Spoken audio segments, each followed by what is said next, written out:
Profesor, usted no, entonces usted profesor, usted no, ¿qué quiere decirme, muchacho? Profesor, que usted realmente no es un adicto político. ¿Qué es eso de adicto político? No, esa palabra de adicto político se vio allá en las épocas de, cuando después de Rojas que nace el bipartidismo. Y hay un momento en que la misma asamblea por decreto legislativo y es anulada, y eso hace posible que nazca una nueva forma de los partidos que van luego más tarde a crear el adictismo o ser adicto de un partido político. Ejemplo, corre con el machete, corre con el machete porque allá va uno con la camisa roja, tiene que ser liberal y le mochaban la cabeza.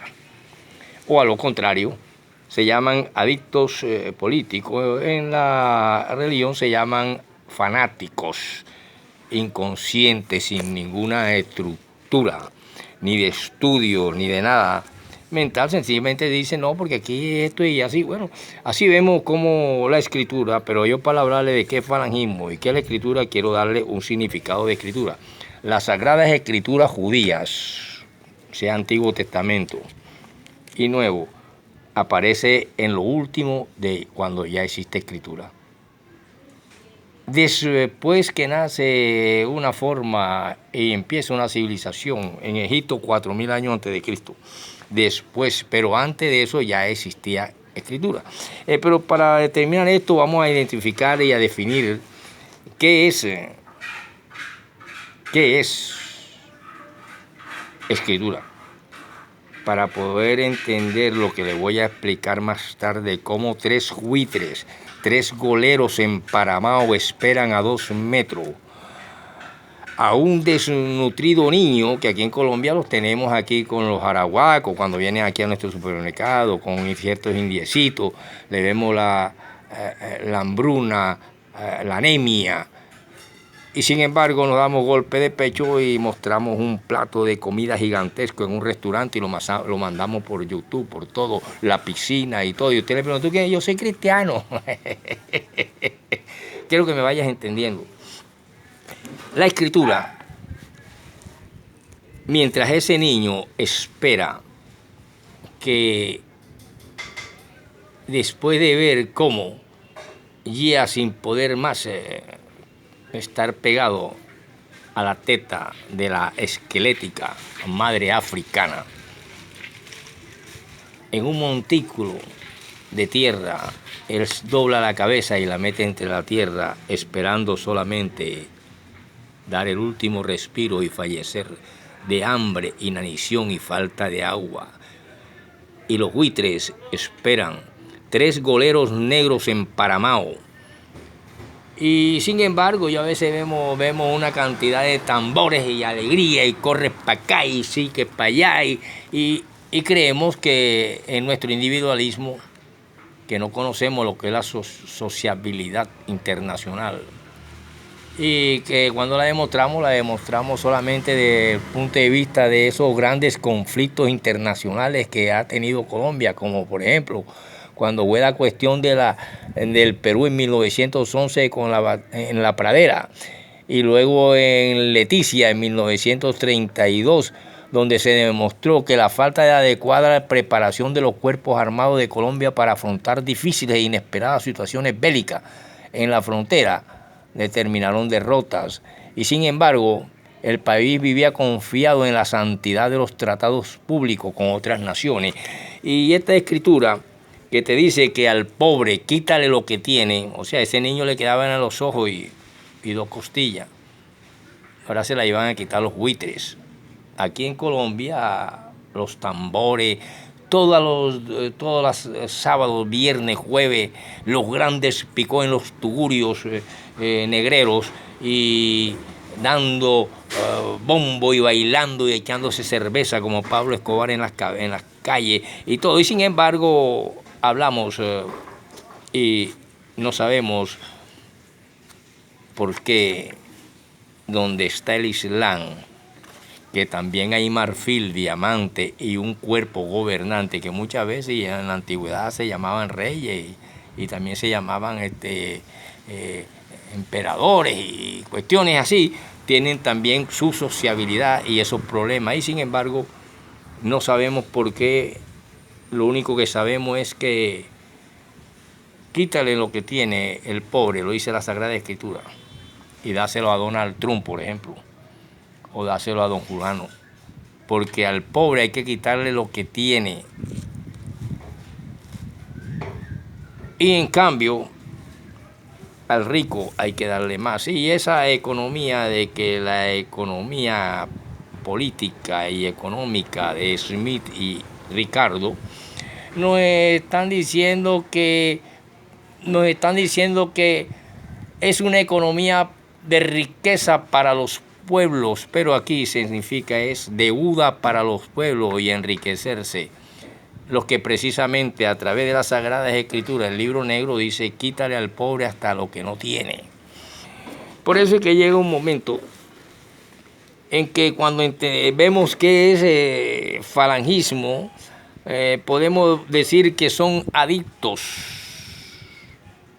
las personas que se adictan a un individuo, un partido o político, ya sea conservador, liberal, uribista, catrista, chavista, petrista, pastranista, etcétera, como dijimos, para poder entender que cuando analizamos esto, que yo voto conscientemente por el actual presidente de la República porque su programa de gobierno va a sacar adelante ciertas reformas, ciertas cosas del país colombiano, conscientemente aquí está mi voto. Pero que usted esté diciendo que yo soy cristiano, pero mientras los indiecitos del Araguac, de la Sierra Nevada de Santa Marta, vienen a pie y se ponen mirando lejos con la mano estirada que algún cristiano le dé lo que tiene, le dé una limosna, y eso no es una política de prosperidad. La política de prosperidad es llevar a lo internacional y a que la humanidad, a través de Dios Todopoderoso, no malinterprete el hombre esas cuestiones de quitarle al pobre lo que tiene y dáselo a Donald Trump, por ejemplo. Si usted lo interpreta así, porque aquí lo dice la Biblia, usted no sabe que ese libro fue uno de los últimos que se escribió, porque el hombre las primeras formas de escritura las escribió así. Resulta que para escribir se necesita un sujeto y ese sujeto es el escritor. Y un escritor lleva consigo una ideología o un idealismo o una realidad natural del medio en que lo rodea. Por ejemplo, una realidad natural y ecológica y económica y de estructuras políticas y superestructuras, que en el África los niños se desvanezcan, y allá está el Islam, los niños se desvanezcan y esperen pacientemente como Job a que los buitres vengan y le saquen los ojos y se los coman. Y a veces no lo dejan ni ya que dé el último respiro, sino que vivo empiezan a picotearlo. O los que tienen todavía las atrasadas ideas de golero, deja que se pudre el cadáver y entonces empiezan como carroñeros a comer. Más o menos vamos entendiendo así. Entonces vamos a decir qué es escritura y qué es falangismo en esta segunda parte, para poder continuar con el poder de la silla presidencial y poder analizar cuándo era el orden civil en toda su accesión, y que ese orden civil estaba perdido y se pierde el poder con el Partido Conservador de aquellos años 30, ¿verdad? Pero que ya no estamos en los años 30, no estamos con López Pumarejo, ni estamos con la Herrera, ni estamos en el 38, estamos ahora en una democracia amplia, donde vamos a demostrar cómo fue posible y quitar la asamblea para poder hacer y que se llegue y que nazca un derecho público interno de Colombia, donde nacen los famosos comentarios científicos de la Constitución del 86, y donde se analizan los más grandes autorizados intérpretes del Estatuto Fundamental y coautores del mismo, como fue José María Samper, por ejemplo. Y para poder entender también que a través de disposiciones de 1886 se añadió en 1945 la siguiente cuestión: que los miembros del Ejército, de la Policía Nacional y de los cuerpos armados de carácter permanente no podrán ejercer la función del sufragio mientras permanezcan en servicio activo, ni intervenir en debates políticos, mucho menos utilizar las armas contra el pueblo en nombre de un adicto político, sea cualquiera de los que le mencioné.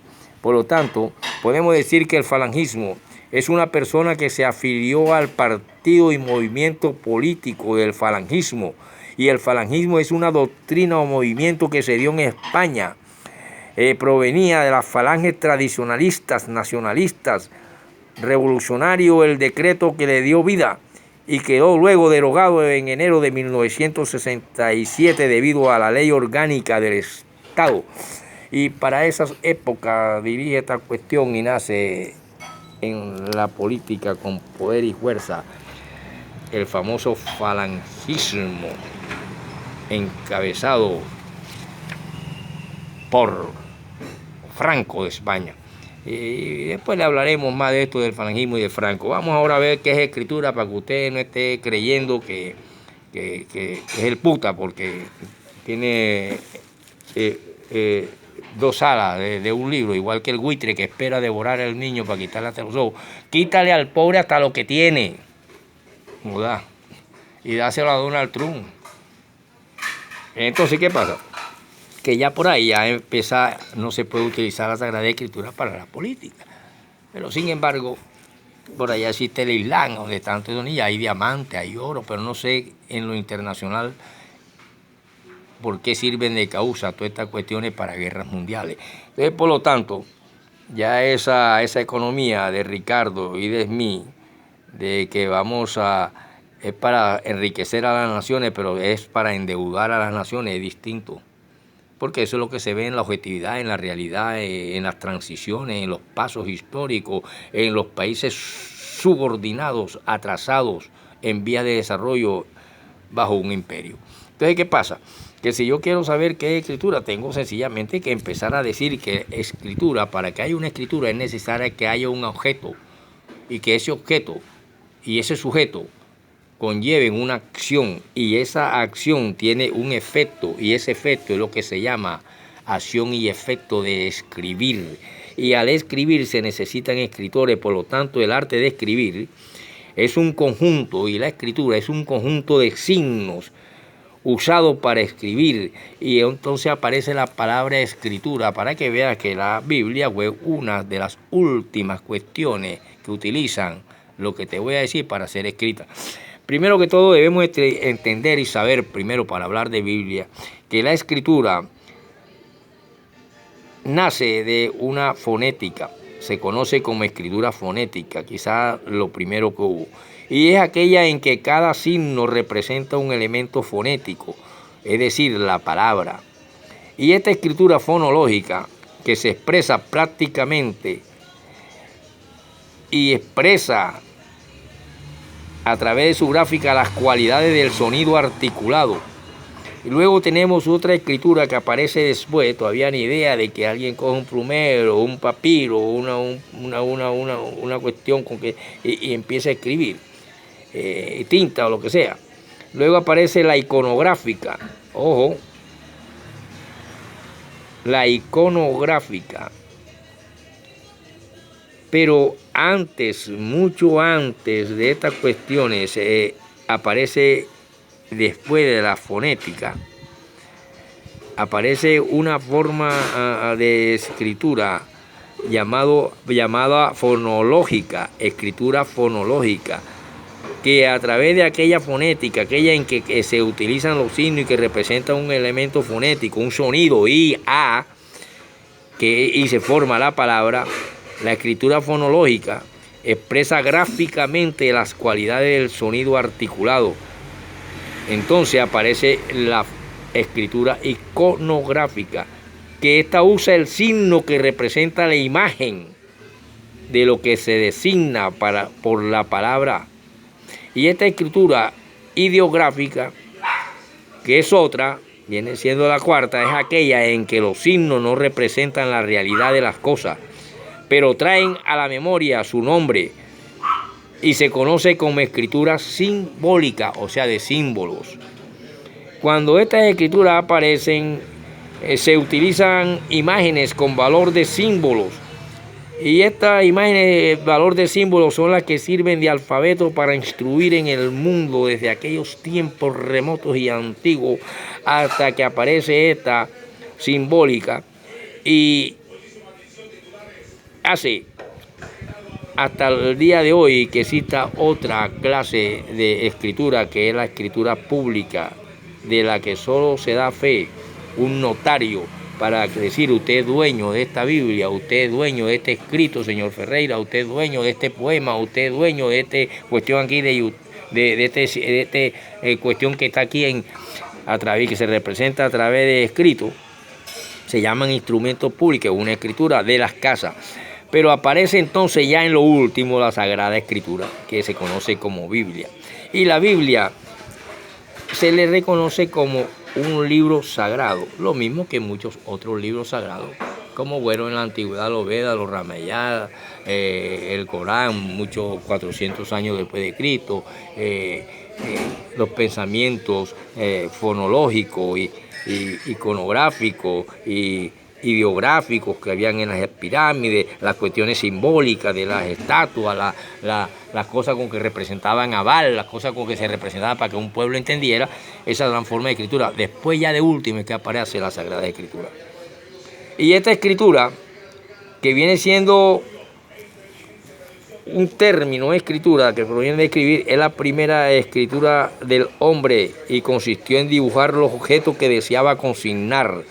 Y se llamó pictográfica, esta es otra escritura, donde los dibujos te van representando. Por ejemplo, usted pinta un corazón y se lo manda a una muchacha, no quiere decir ahora que tiene que hacerle media página diciendo que la ama. Ya con ese corazón usted le dice que está diciendo que la ama, no tiene que hacer una carta. Entonces así se expresó el hombre desde muchos tiempos antiguos, antes de que naciera lo que nos trajeron los romanos y los judíos, antes de que penetrara el pensamiento hebreo en la cultura romana y antes de que nacieran los sumerios y toda esa gente. Entonces, ¿qué pasa? Todas están en escrituras también y habían libros sagrados en esa antigüedad. Entonces, ¿qué pasa? Esta primera escritura deseaba consignar y era pictográfica y superó con la ideográfica, representando las ideas abstractas con objetos similares, y ambas modalidades se fundan en las escrituras maya y azteca. Hay un sistema superior en el fonético que representa o está representando los sonidos hablados por medio de signos en el mundo antiguo. En el mundo donde existen 4 sistemas ideográficos, como son el jeroglífico egipcio, el hitita, el cuneiforme y el chino. Las escrituras cuneiformes se emplearon en toda Asia occidental. Y después fue que se vino a utilizar una escritura cursiva llamada hierática o sagrada, o es cuando aparece la cuestión, que modificada originó la demótica o popular. Entonces parecen ser los fenicios los invasores y los inventores del alfabeto, base del género griego y latino, y las lenguas del Próximo y Medio Oriente, que escriben en dirección derecha a izquierda, y la letra cursiva medieval originó la actual de Occidente, conocida como paleografía. Luego vemos cómo aparece la escritura sagrada, esa que te dice: quítale al pobre lo que tiene y dáselo a Donald Trump, por ejemplo. Es uno de los nombres de la Biblia, con el que se indica que los escritos inspirados son la escritura por excelencia, santos o sagrados, porque tienen un origen divino, dicen los que lo escribieron. Pero ya vemos cómo existieron una cantidad, y para eso fueron siglos y siglos y milenios, cuando aparece ya acá la cuestión paleográfica de Occidente y del Asia Menor. Entonces, para que no confundamos las cosas y así podamos entender qué es falangistas y falangistas, y cómo se volvieron los hombres adictos, no a una ideología de cambio, a una ideología progresista, a una ideología en que el mundo debe ser una hermandad, una ideología donde se puede esgrimir el pensamiento de una doctrina de un hombre que vivió en una sociedad y que dice amar al prójimo. Pero sin embargo, muchas veces hasta para los nuestros mismos de nuestra nación, dar un impuesto o dar algo para resolver problemas de salud, de vivienda, de cuestión, nos parece, y decimos que somos cristianos, pero no entendemos la ideología de ese desapego y de esa cuestión donde la vanidad, la mentira, la avaricia, la codicia, el vanorgullo, la vana filosofía religiosa, mentirosa, de que Dios estoy próspero porque Dios sí me ama, porque mira esta piscina, pero allá al lado están niños tirados en el suelo esperando que los buitres los devoren. Y hay diamantes y oro y riquezas. Entonces, ¿es usted un adicto? Yo no quiero que mis alumnos sean adictos ni me confundan. Dios me libre. In the name Patri, Spiritus Sancti and Son. Nos vemos.